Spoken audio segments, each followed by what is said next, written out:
হাই বন্ধু বান্ধৱীসকল, কি খবৰ আপোনালোকৰ? আশা কৰোঁ সকলো ভালে আছে। অন্য এটা মিনি ফ্লগছলৈ জনাইছোঁ স্বাগতম।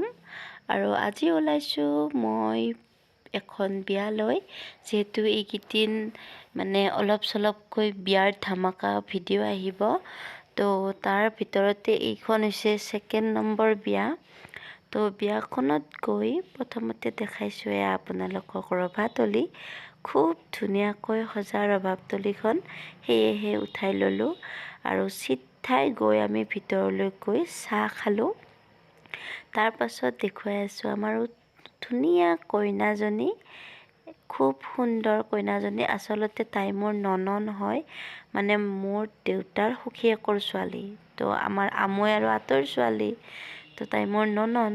আৰু এয়া আহিয়েই সিহঁতৰ মানে ঘৰত অকণমান সময় বহি ভাত খাবলৈ আহিলোঁ, যে সোনকালে ভাত খাই ভালদৰে অকণমান বহিম, কাৰণ পিছলৈকে মানুহ বহুত ভিৰ হৈ যায়।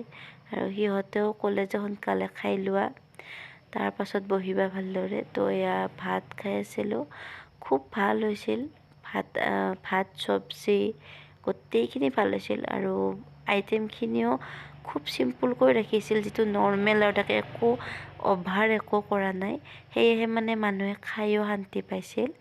আৰু তাইৰ মানে লুকছটো খুব ধুনীয়া লগা হৈছিলে। এনে ধৰক মেকআপ নকৰিলে যেনেকুৱা লুকছ, মেকআপ কৰিলেতো এনেও ধুনীয়া দেখে, কিন্তু তাইক মুখত মানে মৰম লগা হৈ আছিল। আৰু মই সেয়ে মানে অকণমান তাইৰ ভিডিঅ'টো কৰি ৰাখিলোঁ, যিহেতু তাইয়ে মেইন বিয়াখনৰ, গতিকে তাইকতো নেদেখুৱালে নহ'ব। আৰু মোক কেনেকুৱা দেখাইছে আপোনালোকে এবাৰ ক'ব। মোৰ একচুৱেলি প্ৰব্লেম হৈ আছে যে মোৰ ভ্ৰু দুডাল অকণমান বেয়া হৈ আছে, আৰু মই থ্ৰেডিং কৰিবকে পৰা নাই গৈ।